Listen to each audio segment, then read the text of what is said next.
We are back at Francis Marion with Dr. Will Bolt. He is a history professor. That's right, yes. History professor at Francis Marion. But you've also written a book, not too long ago, but not very recent, but it has had an uptick. Yeah. That book, Thank you for saying it that way. Yeah. that book is Tariff Wars in the Jacksonian America or something to that effect. Go ahead. Tariff Wars and the Politics of Jacksonian America. Okay. Yeah, it's nearly 10 years ago that I wrote it, but who knew that something wrote several years ago would sort of come back with a vengeance. So I've told several people this, but President Trump, you may not think he's been good for business, but he's been good for my business. So yeah, I'm looking forward to those royalty checks. Self-preservation. That's all. That's right. That's what matters. But yes, the Tariff Wars has been very recent. And maybe we can go, kind of talk about your book. I'd like to call back to Alexander Hamilton. Yeah, sure. Am I correct in saying that he was the first one to impose some sort of tariffs? Going way back to 1789, right, early on. It was one of the second piece of legislation after the new Constitution was established, was the tariff to sort of bring revenue into the coffers of the national government. And throughout the 19th century, the tariff was basically the fuel for the government. There were no direct taxes on the American people. So typically in most years, 90% of the revenue that the nation got, it was derived from the tariff. So the tariff is, again, very important issue. It was an issue that everybody knew was important, and the reason why I sort of fell into the tariff is there were only two books written on the tariff, one by a guy by the name of Edward Stanwood and another book written by a guy by the name of Frank Taussig. These were both written in the 1800s. Wow. So every historian, when they were writing about any issue related to the tariff, they would always say, see Stanwood, see Taussig. And so I was at the University of Buffalo in the 1990s talking to a professor there, and he said, yeah, nobody's written about the tariff since Taussig and Stanwood in 100 years. And I went, that's kind of weird. This is such an important issue. I went to the University of Tennessee, and my advisor there said the exact same thing. And I kind of figured out, well, you're two guys who aren't colluding with one another. Both are saying we need to write about the tariff, so that's what led me to the tariff. And so it took a long while to kind of complete the book, but it was worth it in the end. Now, why do you think people kind of stray? I guess they strayed away from it intentionally. You're absolutely right. I mean, obviously you said 90%. That's an insane number. If we had 90% today, might be flourishing a little bit more than we are. That's right. But why do people stray away from the tariffs? I mean, obviously we see how it's playing out right now with Trump, and he's taking a ton of flack on this being called isolationist, or I would say protectionist more so. I think he's being weak. But why is there such a stray away from kind of getting this debate of tariffs? That's an excellent question. I think a lot of people just think it's dull, it's boring. It's not really a sexy topic. But in the 19th century, you had these rancorous tariff debates. When it was announced that someone like a Henry Clay from Kentucky, Daniel Webster from Massachusetts, or John C. Calhoun from South Carolina, if one of these guys was announced they were going to speak on the tariff, all of Washington shut down. The galleries would be filled. I mean, can you think about, like, hey, finding out, Mitch McConnell, Chuck Schumer is going to talk about the tariff. Nobody gives a, we're not going to shut anything down. We're not going to change or adjust our schedule. But again, these are important issues, and people, they were widely followed in many of the tariff debates if they were going to be close. The joke was that sometimes they would wheel dying congressmen into the chamber. This poor guy is just about dead, and they'd kind of hold his hand up so he would cast his vote. And some guys would say, I want my last act to be either to vote either for or against one of these tariffs. So it was an important issue, but just a lot of people, for whatever reason, and a lot of people think there's a lot of economics they're involved in, but in many ways it's a political issue. And so that's what I kind of focused on, the politics of the tariff. Yeah, I guess they had a little bit of parody there, wheeling in some old people in there to do some voting. It's not parody anymore. That's right, yeah. The more things change, the more they stay the same in American politics. You're absolutely right in that regard. So we talked about Hamilton and some of the other names like John C. Calhoun. What was the primary issue in your book? Like I said, I haven't read it. It's sold out. So, congrats on that. Appreciate it. Thank you. On this Jacksonian America, let's kind of hit the wave tops on that, and then maybe I can dive into that. No, again, usually every 4 years, Congress would sort of revisit the tariff, kind of tier it, and a lot of it oftentimes would coincide with the presidential election. And so most Americans were at least sympathetic, agreed that some form of a tariff was necessary. And so somebody who maybe called themselves a free trader in the early 19th century, such as the guys from South Carolina, who really came to hate and loathe protective tariffs, they were okay with a tariff for what they called revenue purposes, 15 to 20%, just low enough just to bring in some money to support the government. Your guys in the North, the protectionists, they would say, no, no, no, we need a much higher tariff, 50%. Let's exclude, keep out foreign goods, and so therefore we're only going to have to worry about domestic competition. Was this a blanket tariff or was this specific goods tariff? No, these were all specific goods, right? Whereas President Trump is putting tariffs, right, on every export from a certain country.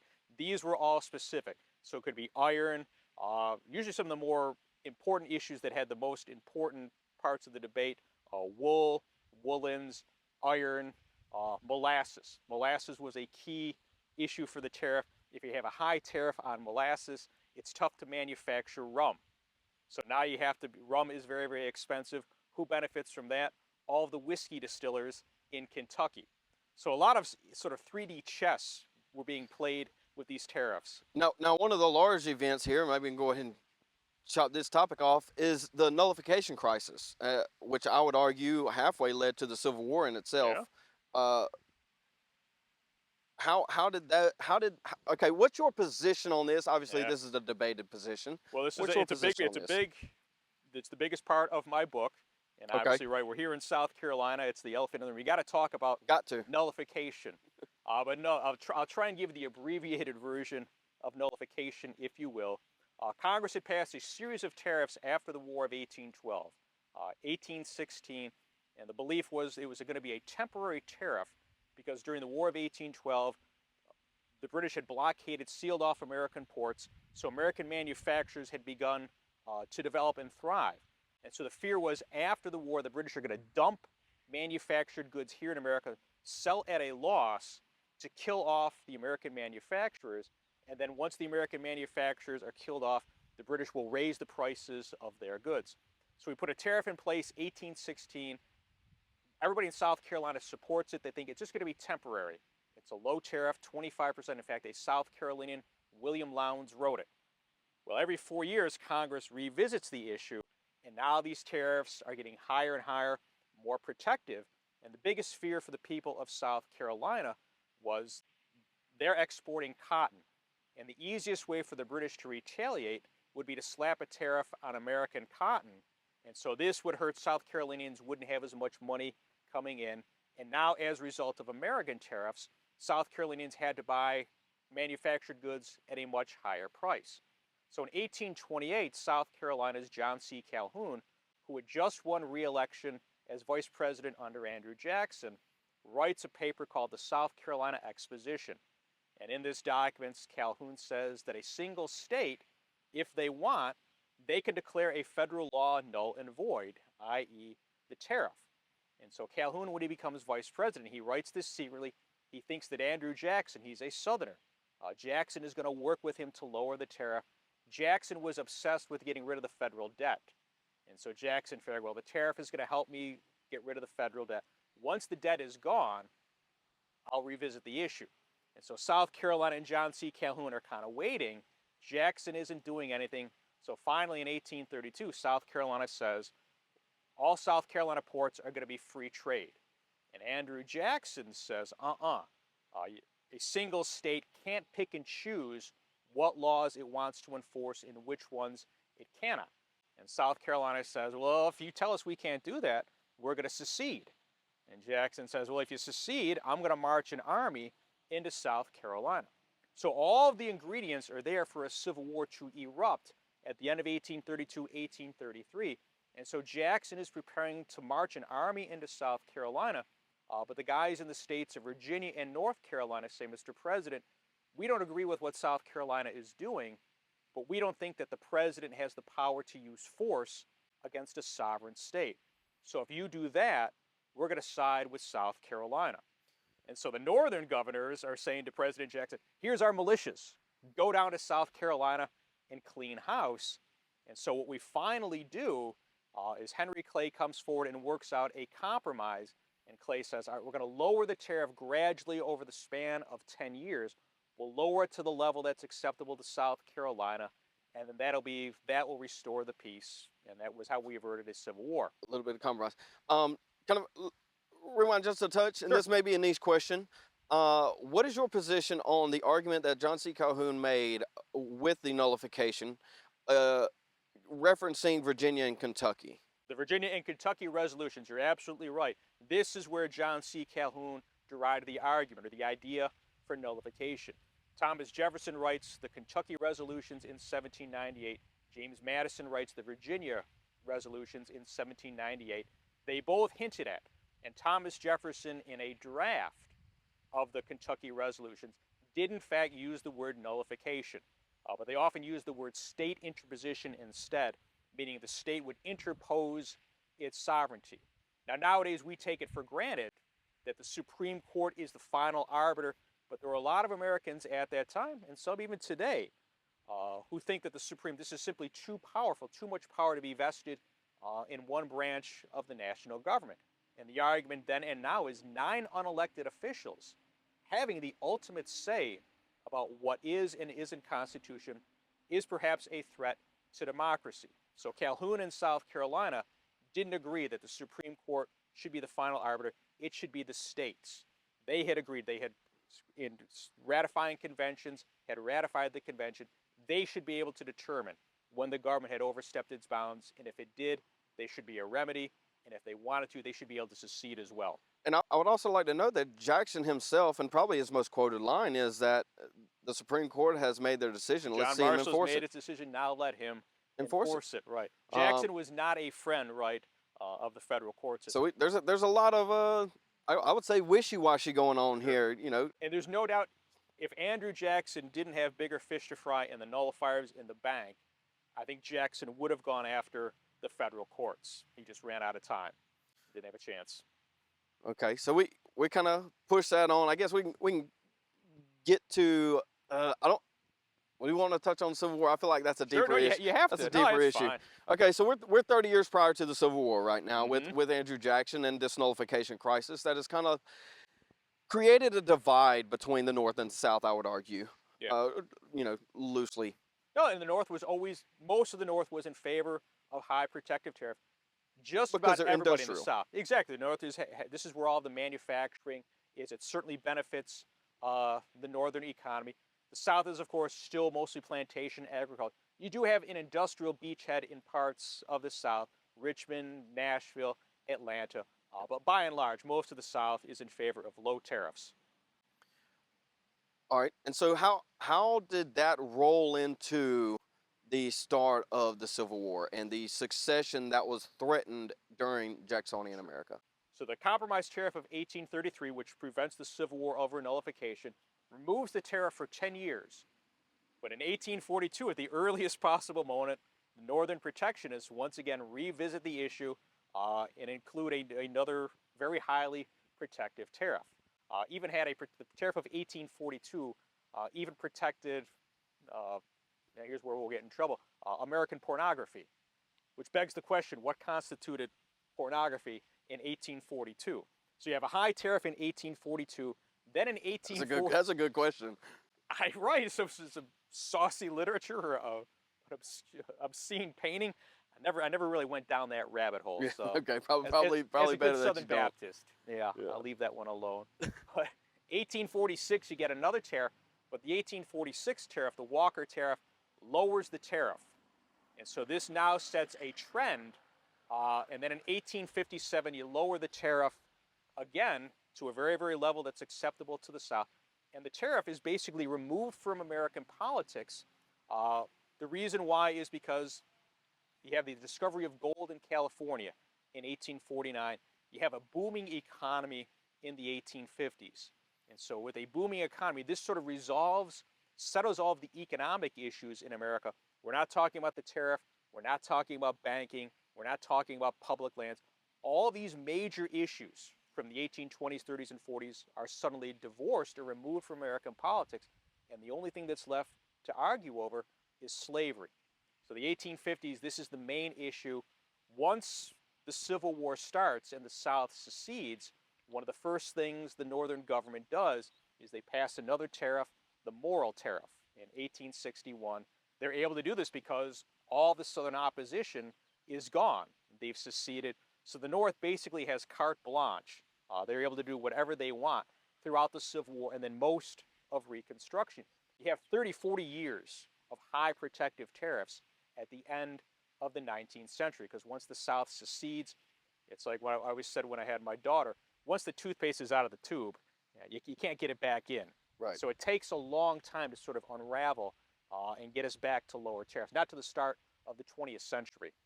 Do you think, there's maybe a little bit of projection here, but do you think there is a separate identity almost even till today between the North and the South, if you will? Oh, as somebody who is from the North, sure, there was times when you would... You Yankee? Exactly. I stick out like a sore thumb. My wife still says that when I go back home to Buffalo, my nasally Yankee twang is even stronger. And so I can't shake it, I guess. But no, sometimes I'll raise some eyebrows. When my wife goes up north shopping, people will say, "You're not from around here." And so, right, old habits die hard. I mean, the Civil War, it is the watershed moment. It's the transformation here in the United States of America, resolves a whole bunch of issues, but really paves the way, sets the stage for the United States to be an industrialized nation and eventually the most powerful nation, the world's policeman. And of course, if things had gone separately, if we had two different republics, who knows if the North or the South by themselves could have risen up and preserved democracy in both of the world wars. So I always feel a little guilty talking about the Civil War, since I'm from the North and my guys won the war in the end. But again, it's history. And again, there's acts of heroism, and I certainly know what the average Southerner was fighting for. I found out about a year ago that I had an ancestor who served in the Confederacy. So my students began teasing me, saying, "Hey, we knew you were one of us both." There you go. After There all. you go. So, but no, if you want to understand American history, you have to come to grips with the terrible crisis of the 1860s and the Civil War. Yeah, I mean, that's something I would love to dive deeper on. Maybe we can have another conversation later. But so we're making it to the end of the 1800s, and you mentioned that nobody's really touched the tariffs since then. Yeah. In Mostly writing, in highly literature. protective. Right. Yeah. So how does that go since then? Obviously, you know, I can call out Reagan being this champion of free trade when he imposed tariffs himself. I guess between then and Reagan, before we get there, Yeah. what happened? Sure. Well, you get a big one in 1890. This is the McKinley Tariff, and this is the one that President Trump kind of holds up as a model, the perfect tariff, a beautiful tariff. Yeah, I've heard. To quote President Trump, if you won't try and impersonate President Trump. But the McKinley Tariff set the tariff to one of the highest rates in all of American history. It was passed in 1890. It was part of what was called the $1 Billion Congress. This was the first time that Congress spent $1 billion. Now we spend $1 billion every day after the morning prayer, but that's a story for another day. But again, this was sort of protectionism held high carnival until you get to 1912, and then you have the Underwood-Simmons Tariff, and the Underwood-Simmons Tariff finally reduces the tariff, but to make up for the lost revenue, this is where we have an income tax. So the Underwood-Simmons Tariff coincides with the 16th Amendment, and so the lost revenue from the tariff is now offset by direct taxes on our income. And so as the government becomes more and more reliant on income taxes, there's less need for a protective tariff. And so the final death nail in the coffin, if you will, is the Reciprocal Trade Agreements Act under President Roosevelt as part of the New Deal. And under this, Congress surrenders most of its power and says to the president, go out and negotiate whatever tariffs you want. And so really from the mid-1930s until President Trump came down the escalator in Trump Tower, we had been committed to lower tariffs and free trade for the most part. And so again, this is President Trump's 2016 pledge to at least talk about tariffs was a sea change. Nobody had really been talking, maybe aside from from a Pat Buchanan, Yep. Ross Perot in the early 1990s. But most of us, Democrats and Republicans, Republicans have been thoroughly committed to free trade. Now, maybe kind of stepping off tariffs a little bit, going into the income tax. It's been a while since I've looked at this, but what was the relationship with income tax and prohibition? Oh, they're tied. They're tied together. And so, right, obviously, right, the government, just like today, has always loved to tax alcohol. And so you had a lot of people who had been agitating for probably close to 100 years to make the United States of America dry, to eliminate the consumption, the manufacture, the production of all forms of alcohol. So it's a quid pro quo. Let's make a deal, all right? We'll give you the votes to make alcohol illegal. We'll then turn around, and that revenue that we're going to offset, you can take it out of our paycheck. All right, so again, the income tax amendment comes along with prohibition because we're going to make alcohol illegal. Where are we going to get that money from to offset that loss? Let's now start taxing our income. And so what happens, right? We eventually repeal prohibition. We bring alcohol back. What does Uncle Sam, what does the government do? Still keeps the income still tax. Tax it. And what happens to our income? Oh, they're still taxing that as well. So the progressive kind of gave us a raw deal on that one, if you will. Yeah, it seems to be a common thread throughout history, specifically American history on that one. Yeah, yeah. There's a lot we could say on that, but I'll bite my tongue. All right, so we're leading into, excuse me. You're good. 40s and 50s. Anything in between there and then, like I said, up in the Reagan? No, most of the time, this is an era where, again, we're negotiating trade deals to remove more and more tariffs, and we are basically create this free trade. Exactly, as the dominant power in the world, right? Open markets are certainly going to benefit us, and so right, there are a few exceptions here and there, but again, for the most part, we are fully committed to this notion of free trade. And again, one of the bad side effects of this, and there are other factors as well. I'm from Buffalo, New York, your typical Rust Belt city. These lower tariffs, environmental regulations are one of the reasons why the steel mills in Buffalo collapsed. This is why guys like me are coming down. This is why all the Yankees are coming down south. Those jobs, which had been there in the 40s, the 50s, the 60s, by the 70s and 80s, the mills have all closed down. Your northern economies, Buffalo, Detroit, Gary, I mean, the list is endless. All of your Cleveland, you know what I'm talking about, Pittsburgh. Yep. Again, there's no jobs, and this is why guys like me are coming down here south. Weather's a little bit better, so I'm grateful for that. It is. It's nice out here today. It's a perfect day. It's beautiful this morning. We kind of talk about those kind of tariffs. One I like to go to, and I've mentioned Reagan specifically because he's touted as this free trade creator, right? Everybody is a Reaganite. Yeah. Everybody's an economic Reagan. And but he had a couple of tariffs that he placed. Specific one that I like to go to is Harley Davidson. That's right. He specifically tariffed the import of motorcycles, essentially to save, right? Maybe not save, but at least to maintain an American company, American business, American founded. Yep, keep them rolling. And so we can use tariffs a lot of ways. Oh, sure, yes.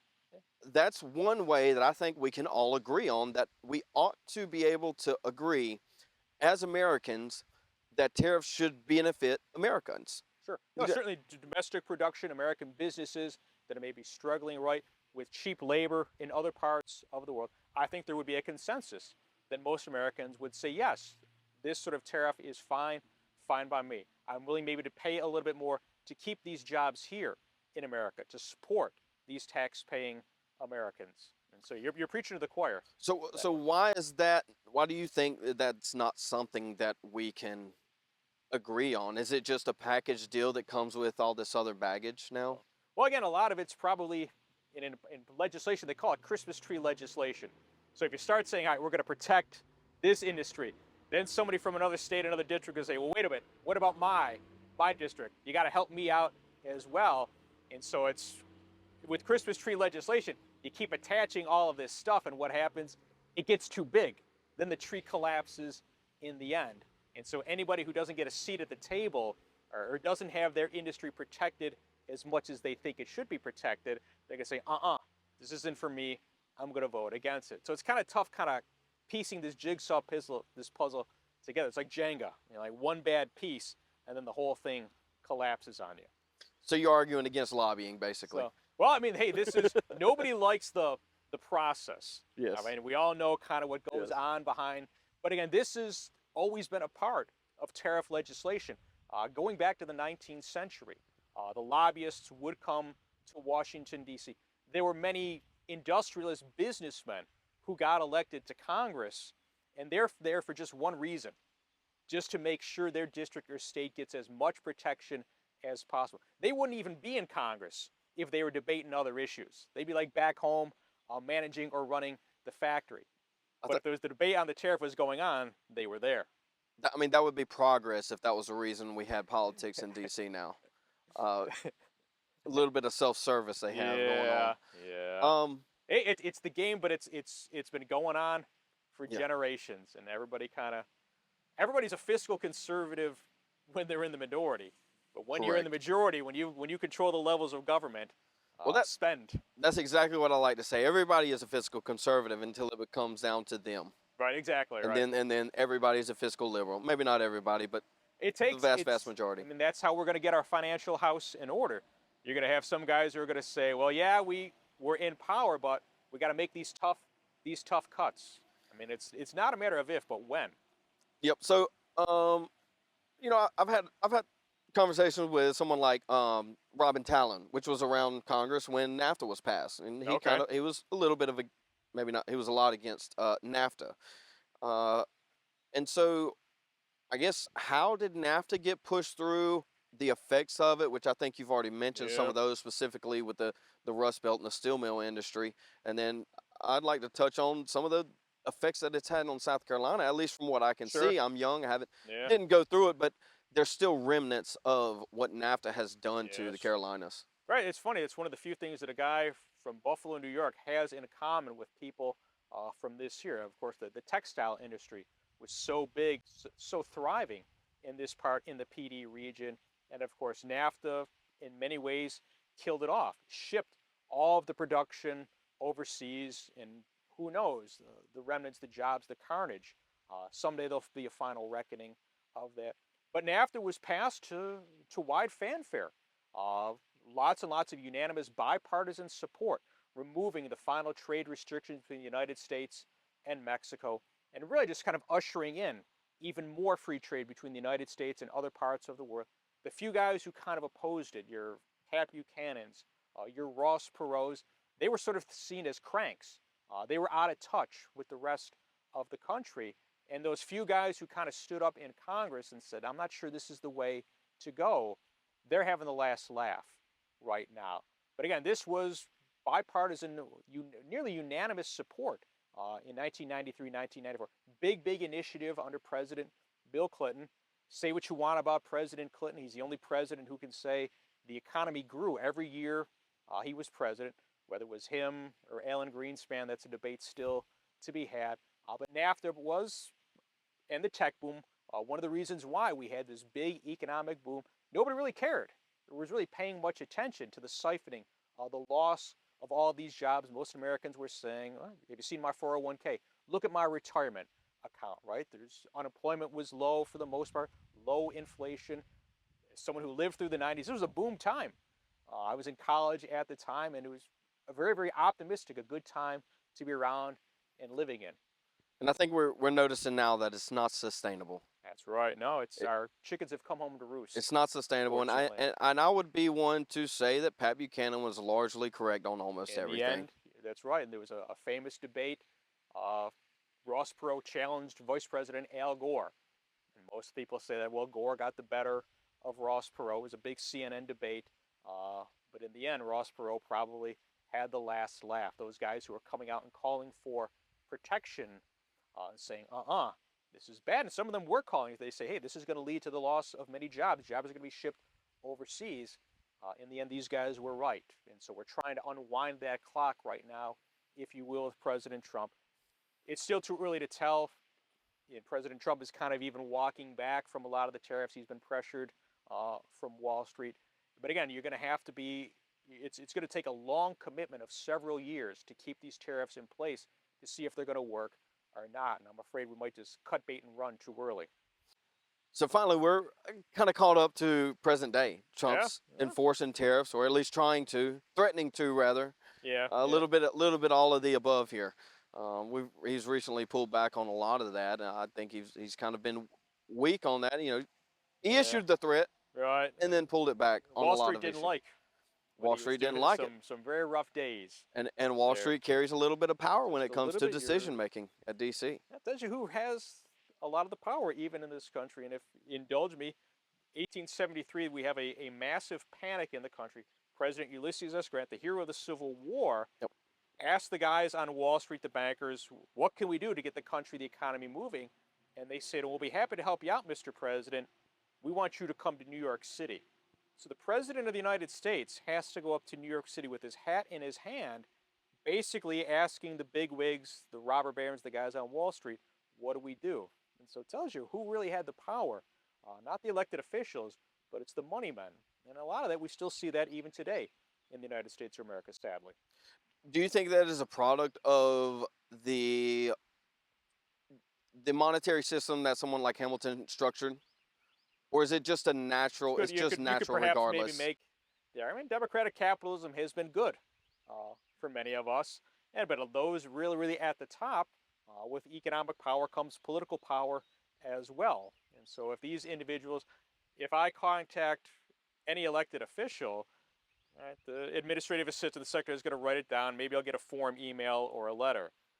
Jamie Dimon, the head of Citigroup, if he calls them, they're going to stop what they're doing and call them back right away. So with economic power comes raw political power as well. And some of these guys aren't afraid of exercising it. And so as money collects at the top, so does the power. So does the power. And that's been a constant throughout American history. Yep. So we kind of talk about, do you think, I guess you're not maybe in this position, but I'm asking your opinion because you are studied on this, is do you think Trump is doing the right thing when it comes to tariffs for Americans and not simply economic reasons? Well, again, as you said before, somebody from a Rust Belt area, an area that has suffered disproportionately because of free trade, lower tariffs, I'm at least willing to see it's worth taking a shot. Let's roll the dice. And these jobs aren't going to come back overnight. There's no silver bullet to bring them back. Tariffs are a good first step. As President Trump has said time and time again, there's going to be some pain. And we've got to stay the course. Whether or not President Trump and the American people have the fortitude to go the distance, probably a half decade, 5 to 10 years is probably what it's going to take before we can start bringing back a lot of these jobs. But the tariff is just one piece of the puzzle. Deregulation is another piece as well. Tax breaks, tax incentives can help to accomplish that goal as well. But I think it's at least worth having the conversation and at least maybe wanting to put certain maybe selective tariffs in place, and let's see what we can do with them. I don't know, it just popped in my head. You know, prior to, when was term limits in place? Roosevelt? Shortly after Roosevelt, right. So Truman, it didn't affect Truman, but every president since then, from Eisenhower forward, do you think limited to 2 that years. has had an effect on how the direction of the country, because we are essentially not allowed to maintain the course, if you will, given a specific head of the country? I'm right. Once a president starts his second term, he or she is a lame duck, and so they pretty much know they've got to move fast. And so right now, every President Eisenhower perhaps could have got another term. President Reagan perhaps. I guess certainly. I guess because I'm thinking back, and it's about the time that tariffs started going away, and I never saw the link, but you are kind of right. Those hard decisions as a president. Those hard decisions as a president, when they come, it's harder to make if you're going to be elected. And then if you are the lame duck, you can make those hard decisions, but then you damn the rest of your constituents. Oh, everybody's kind of lining up. Once you're into that second term, they know every first-term president wants what? A second term. So they got to be kind of cautious not to alienate or annoy. And some second-term presidents wants the third. That's right. So he's talked about perhaps litigating it, or maybe there's a different interpretation. I don't see it that way. It's good for guys like me to kind of talk about. I've looked at the amendment a few times. I don't see how it can how it can work. So Steve Bannon went on Fox News, and he kind of touted this also. Take Steve Bannon for what it's worth, but he basically said or alluded to the idea that it must be consecutive terms. Yeah. I don't see it. Yeah, I didn't. And also, Trump's going to be what, 82? He's going to be old by the end. Yes. But yeah, you put your lawyer hat on, and maybe you can kind of convince yourself that it's there. I don't know, how does it wind up before the Supreme Court would have to make the ultimate decision. Yeah. But how do you trigger it to get it in front of the Supreme Court is kind of a weird. Just nominate him, I guess. I don't know. A certain who files a lawsuit, I guess, to kind of get it there. Do they want to have that? I guess there'd be no way for them to avoid it. But who'd have thought, right? We're talking about tariffs and also a potential third term for a president. So President Trump certainly, he's good for historians like me. Well, this is definitely a turning point in American history that we're watching in real time. And to be able to, 30 years from now, to be able to kind of study. Look back. Don't think I'll be around. You'll be around. How old are you? 48. Okay, you're young, dude. You're young. I hope so. Young 48. I mean, I guess we kind of touched on most of the tariff stuff throughout history. Is there anything that we missed before I try to transition into another topic? I think we covered most of the highlights. Able to work in just about all of the major tariffs. We got the South Carolina as well. But again, the big thing is that until 2016, very few people knew about tariffs or were talking about them. We'd been on this free trade trend for so long, it was sort of just accepted. This is the nation that we are. We are committed to low or no tariffs at all. And President Trump has forced to re-examine this issue. The final chapter hasn't yet been written. It'll be written by somebody other than me, but it's going to be fascinating to kind of see how all of this plays out in the upcoming months and years. And again, as I said before, for a guy who wrote a book on the tariff, it's good for me. Yeah, a lot of people have this bestseller list on this label on there. You got the sold out. I think that's more prestigious. I'm hoping maybe like George Lucas or Steven Spielberg want to make a movie out of it. That's where the real money is. But yeah, guy can dream. Yes, sir. Yes, sir. So before we started this interview, you kind of hopefully we can get into this. You started looking into some of your grandfather's World War II letters. How did he come about that? How did you come across them, and what's in them? Yeah. Well, a few years ago, my father asked me, "Do you want your grandfather's World War II letters? You're the historian." And I said, "Well, of course." And I thought there'd maybe be just a couple of dozen. Well, there were over 800.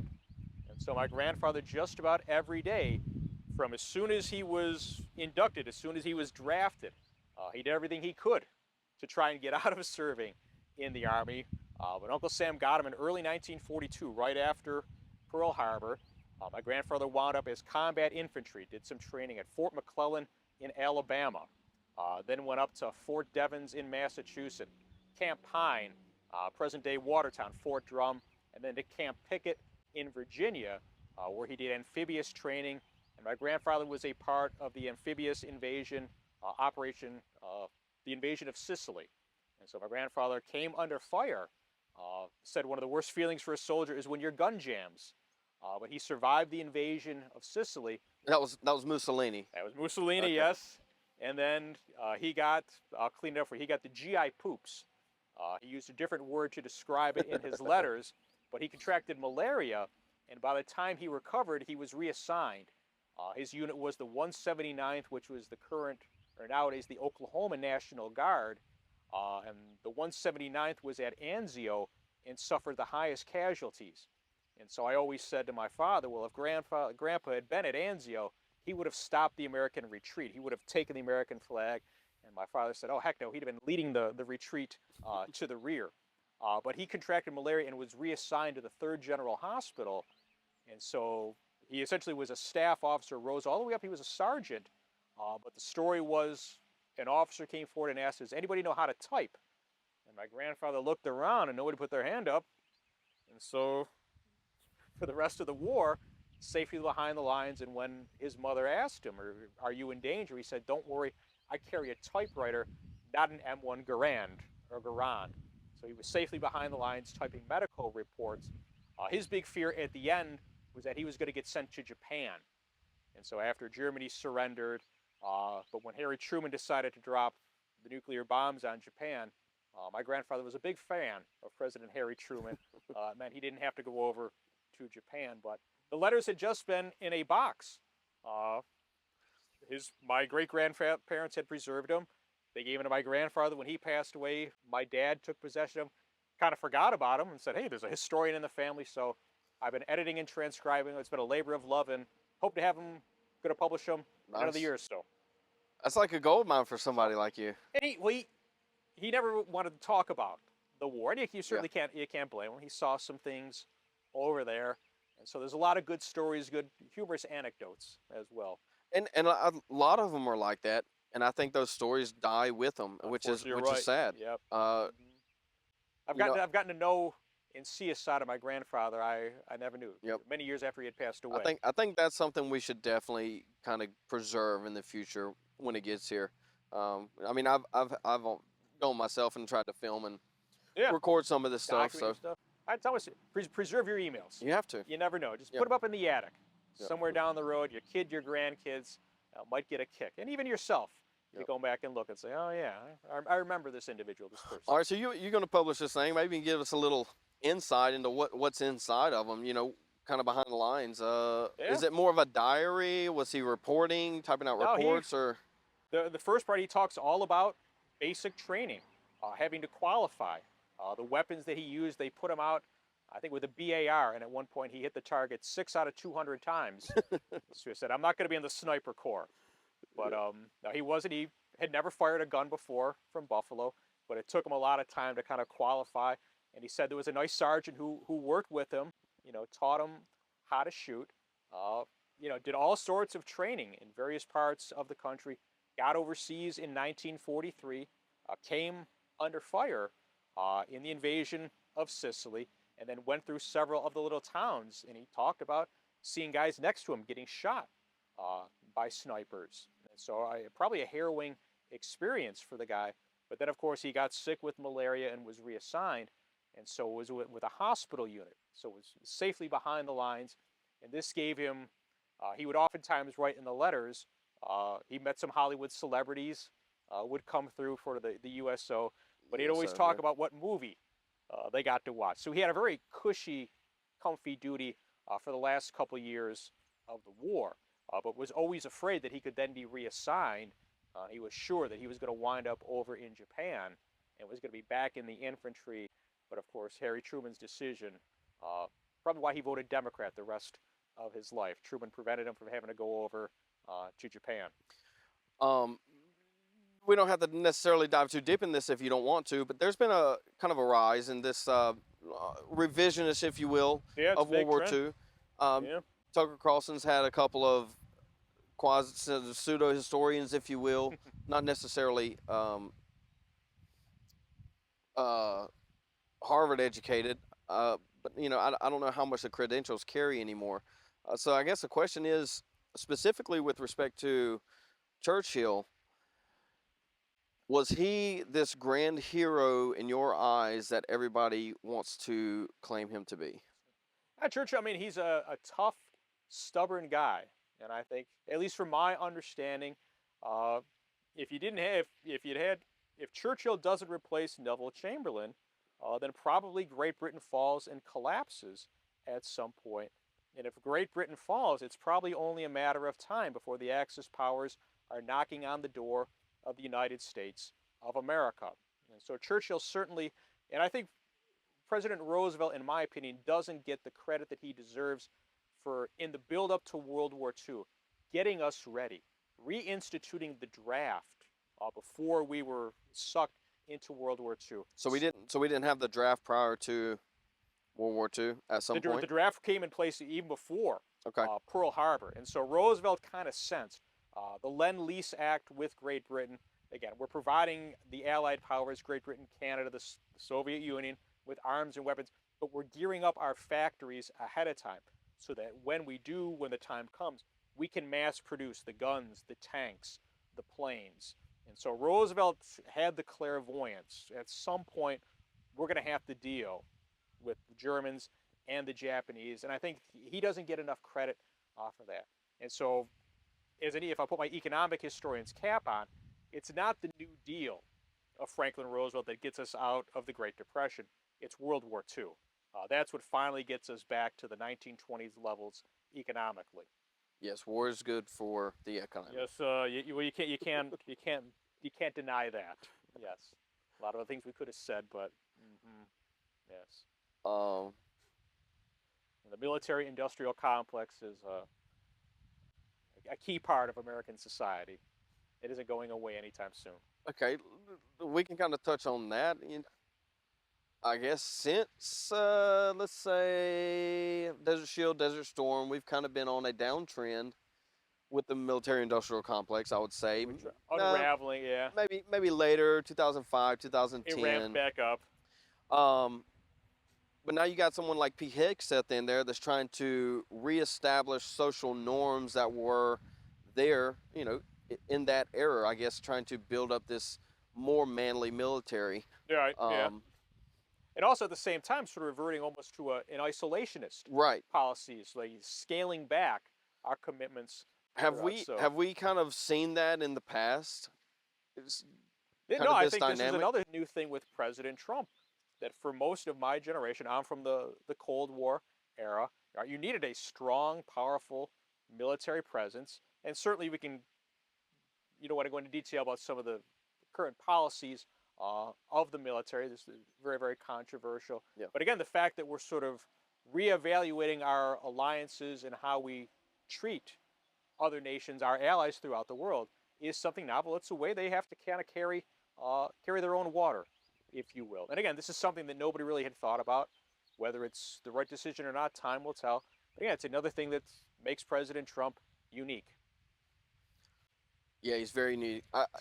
What does the back end of this look like? I know there's a lot of shakeup going on. I mean, we're only 4 months into. It's hard to believe. This is only It's only 4 months into it. And you already have talk of J.D. Vance running for election. Yeah. The heir apparent. I mean, we haven't even made it through midterms yet. Not even close to midterms.